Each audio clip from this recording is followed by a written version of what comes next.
আলো একটু কমাও, ফোনটা সাইলেন্টে দাও। কারণ আজ আমি এমন এক গল্প বলবো, শুনলে তুমি নিজের ঘরের ছায়াটাকেও নতুন করে দেখবে।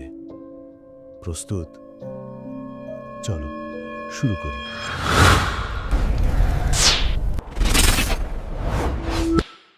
এই শহরের নাম নীলবন্দর। এখানে একটা বড় ঘড়ি আছে, সবাই তাকে বলে আগুন ঘড়ি। এই ঘড়ির সময় দেখায় না, এই ঘড়ির সময় খেয়ে ফেলে। হ্যাঁ, ঠিকই শুনেছ, সময় খেয়ে ফেলে। মিনিটগুলো গলে পড়ে আগুনের মতো, আর শহরের মানুষ একটু একটু করে ভুলে যায় ছোট ছোট কথা। কেউ নিজের জন্মদিন ভুলে যায়, কেউ বাড়ির পথ ভুলে যায়, কেউ নিজের নাম ডাকতেও থমকে যায়। ভাবতে পারছো? আজ রাত 12টায় পড়বে সপ্তম আগুনের কণা।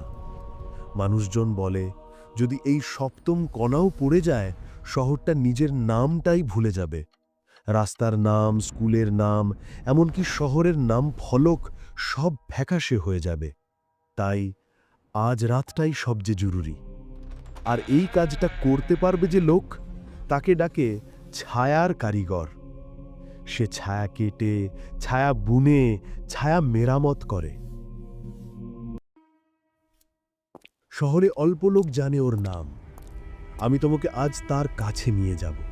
তবে তার আগে পরিচয় করিয়ে দিই এই গল্পের মেয়েটার সঙ্গে।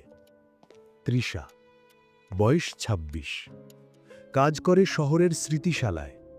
পুরনো নথি, পুরনো ছবি, ভুলে যাওয়া নাম এসব জোগাড় করে রাখে তৃষা।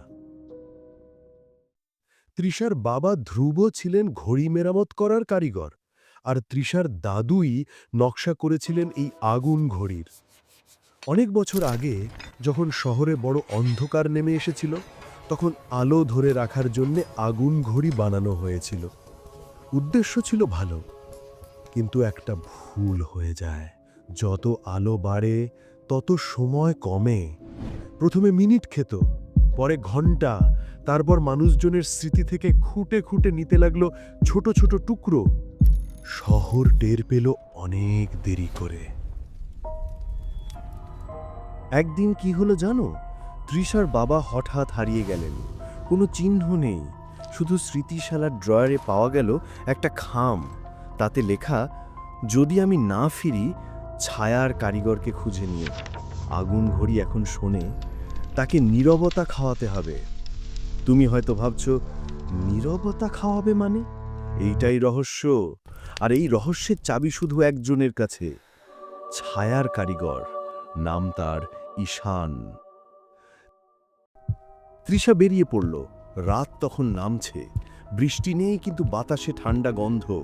শহরের পুরনো গলিতে, যেখানে দেওয়ালে শ্যাওলা আর মাটিতে জল পড়ে থাকে, সেখানেই থাকে ঈশান। সে দিনে দেখা দেয় না, রাতে গ্যাস লাইটের হলুদ আলোয় দাঁড়িয়ে থাকে। হাতে থাকে একটা কালো সুঁই, ওটা দিয়ে সে ছায়া সেলাই করে। তৃষা গলির মাথায় দাঁড়াতেই দেখল, বেড়ালের ছায়া যেন ছিঁড়ে গেছে। বেড়ালটা নিজের ছায়ায় হোঁচট খেল। ঠিক তখনই একটা শান্ত গলা শোনা গেল, ছায়া ছিঁড়ছে, তুমি একটু দেরি করে ফেলেছ। তৃষা ঘুরে দেখল, মাঝবয়সী এক লোক। মুখটা পুরো দেখা যায় না, কিন্তু চোখ শান্ত। তুমি কি ঈশান? তৃষা জিজ্ঞেস করল। লোকটা মাথা নেড়ে বলল, নাম ধরলে ছায়াগুলো চাপা পড়ে যায়, তবু হ্যাঁ, আমি। কে পাঠিয়েছে তোমাকে? তৃষা খামটা দেখালো। ঈশান খাম ছুঁয়ে দেখল, কাগজে যেন ঠান্ডা ধোঁয়া উঠল। ঠিক আছে, সে বলল, তোমার বাবা বুদ্ধিমান ছিলেন।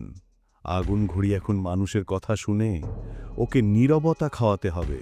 কিন্তু সাবধান, ঘড়িটার নামও খায়। সামনে গেলে নিজের নামটা ভুলে যেও না, ভুল নাম বললেই শেষ। তৃষা হেসে বলল, আমি আমার নাম ভুলব না, কিন্তু শহরকে ভুলতে দেব না। এবার কাজের কথা। আগুন ঘড়ি সময় খায়, তাকে থামাতে পারবে না, কিন্তু তাকে অন্যরকম খাবার দিলে সে চুপ হয়ে যায়। সেটাই নীরবতা, 1 মিনিটের নিখাদ নীরবতা। এই নীরবতা জোগাড় করতে হবে শহর থেকেই। 7 জায়গা থেকে 7টা নীরবতার কণা। ঈশান তৃষাকে বলল, আমরা শহরে বেরোবো, তুমি কানে নীরবতা ধরতে শিখবে।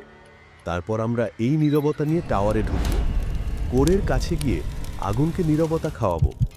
আরও কাজ আছে, ছায়া দিয়ে বাঁধন বানাতে হবে, তবেই শান্ত হবে। ওরা দুজন বেরোলো। প্রথমে কলেজ মাঠ।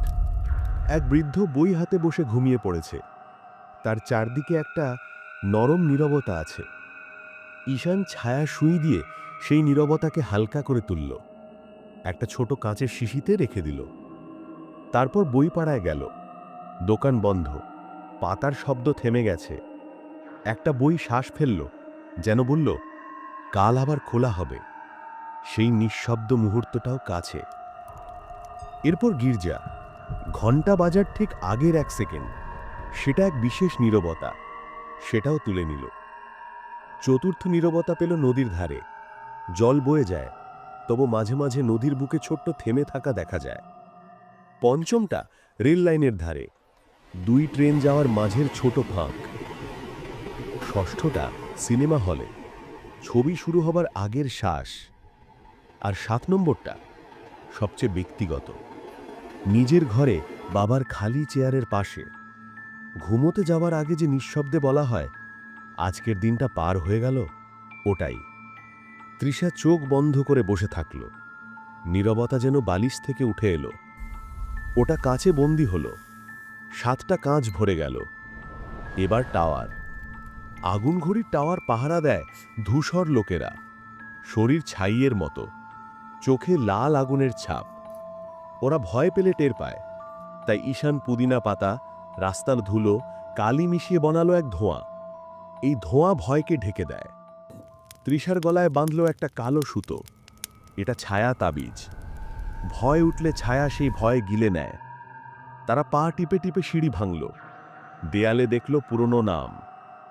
অনেকগুলো নাম ফ্যাকাশে, কিছু নাম নেই। তৃষা বলল, কেন নেই? ঈশান বলল, ম্যাজিস্ট্রেট রুদ্র আগুন ঘড়িকে দ্রুত করেছে, বাজার যেন বেশি আলোয় থাকে। যারা বাঁধা গিয়েছে তাদের নাম আগে খসে পড়েছে। নাম ছাড়া মানুষ কেবল ছায়া।